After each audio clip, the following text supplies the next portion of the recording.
A lot of times people will make the mistake of thinking weather is the same as climate change. Climate change is actually how our long-term averages and trends changing over time.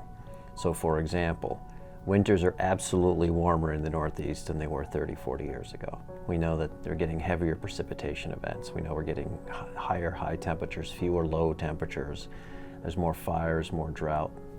Bugs are moving, species are moving northward. So climate change basically is everything that you see on the Earth system. It's almost like if you were standing on the moon and you look back at the Earth, that's climate. Everything that's in there is part of climate, and those things are changing. Things have changed a lot. They have changed a lot. First of all, scientists actually were looking at climate change almost 200 years ago. Joseph Fourier, who's a mathematician, came up with something known as a Fourier series. He actually had hypothesized how much the temperature would change on the Earth if we increased or decreased carbon dioxide. We also proved it in a lab over 100 years ago. In the 60s and 70s, the Air Force actually studied carbon dioxide in the air because their heat-seeking missiles were not seeing the heat from the target jet. So it's been in the news for the average person maybe the last 10 years, but scientists have been talking about it a long time. When you actually look at the average global temperature, historically, for example, in the last 2 to 3 million years, global temperatures haven't changed by more than maybe 1 degree Celsius, which is about 2 degrees Fahrenheit. In the last 100 years, they've increased by over 1 degree Celsius. So it used to take thousands and sometimes tens of thousands of years as far as changing a half or a full degree. We're now doing in decades. So believe it or not, humans as a species right now have never experienced the temperatures of the planet that we have right now ever in our entire history of our species. It's hotter now than it's ever been. We were on what's called a worst case trajectory for how much warmer it would be by the end of the century in 2100. It now looks like, because people have become more energy efficient, we've been using less what we call fossil fuels, which is coal, oil, and gas, and we're using more wind, solar, geothermal, wave power, even nuclear energy. All of those things are things that can give us energy but do not cause the climate to warm. So we're still on a dangerous track, basically, but not quite as dangerous as if you'd asked me 5 years ago. One of the issues I always have with what we call framing, or the way we talk about climate change, is everybody talks about it as a cost. How much is it going to cost to do the right thing? When in reality, it's an investment. So I'm sure you and anybody who's watching this probably has LED light bulbs at home. Everybody, when they buy these LED light bulbs, they don't think of it as a cost. They think of it as, I know this is a little expensive up front, but it's going to pay for itself in the next 2 or 3 years, and then it's going to last 20 years. When people invest in stock, they pay money up front, but they call it an investment, not a cost.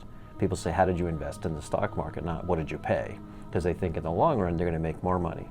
So if we were to spend up front for adding more wind and solar and geothermal and hydro and all these other sources, we will make money in the long run. So these things are really investments. So now it seems like, well, if it's such a no-brainer an investment, why haven't we been doing more of it? Because of politics. And unfortunately, the fossil fuel companies really don't want us to change, because they're making profits of billions of dollars per month in selling us coal, oil, and natural gas. And so they really don't, they're not renewable energy companies, they're fossil fuel energy companies. So, and they have a very powerful political lobby. So that has to change, and I always tell my students the best way to do that is to become a registered voter and to vote for politicians who want to make the world a safer place for you and for your kids. You guys spammed me to plant 20 million trees on Twitter, Reddit, all over my comment section, so I made it happen. Honestly, the biggest impact there is because Mr. Beast has quite a following, and he has a following among younger people, and younger people are the ones that are going to have to really make the change, run for office and do what's right, pressure our politicians to do what's right. The trees themselves, it's great to replant trees, to reforest, but we're chopping trees down at a much greater rate than we're planting them. So there's a problem there. So it's kind of like we're emptying some of the water out of the bathtub, but we're still adding more water at a faster rate, so it's going to overflow. So I like the concept. We should try to do everything we can to address climate change. And I think the messaging there is probably more effective than the actual physical tree planting. But really, until we really stop using coal, oil, and gas for electricity and transportation as much as possible, all the trees in the world aren't going to really help. We're way beyond tree planting as a solution. It's really more of a dent. But it's still a good thing to do. So I always tell my students, when you talk to climate scientists about how worried are they about the future, the one group who's literally frantic are the ocean scientists, the marine biologists, oceanographers, because we don't live in the ocean. I always joke, only Aquaman cares, the rest of us don't care. We don't live in the ocean, so we tend to not think about it that much, but it does cover about 70% of the planet. We get a lot of our food. In fact, there's an estimate that 20% of all the protein that people eat around the world is from the ocean, right? And what happens is when we burn coal, oil, and gas, like you drive your car around, that CO2, some of it's absorbed by the ocean. And when CO2 is absorbed by the ocean, two things happen. You create carbonic acid, which lowers the pH of the ocean, and it's detrimental to shelled creatures. And those carbonate ions that they use for food are taken away. So the metaphor I use is, it's as if somebody has come up to you, and while they're pouring acid over your head, they're taking food off your plate. So it's a double whammy. So coral reefs and any type of shelled creature, and plankton, which are the base of the food chain, many species of plankton are shelled creatures. And there's something called a pteropod, which is a sea snail that a lot of larger fish will eat. Those are all basically suffering. They're getting smaller and their shells are dissolving. And coral reefs are homes to literally billions of species. And coral reefs, maybe by the end of the century, might be gone.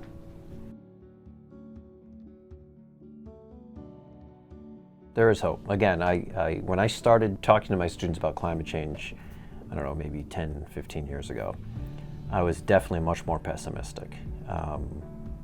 And even though the last administration, the Trump administration, did a lot of damage to our progress on climate change, we still are on the right path, and I'm still optimistic. We just passed an infrastructure bill that is going to provide money for electrical vehicles and charging stations and things like that, more efficient homes. And I guess what I like to say to my students is, everybody likes to make a dollar. Republicans and Democrats like to make a dollar, okay? And the solutions to climate change are things that are gonna make us money.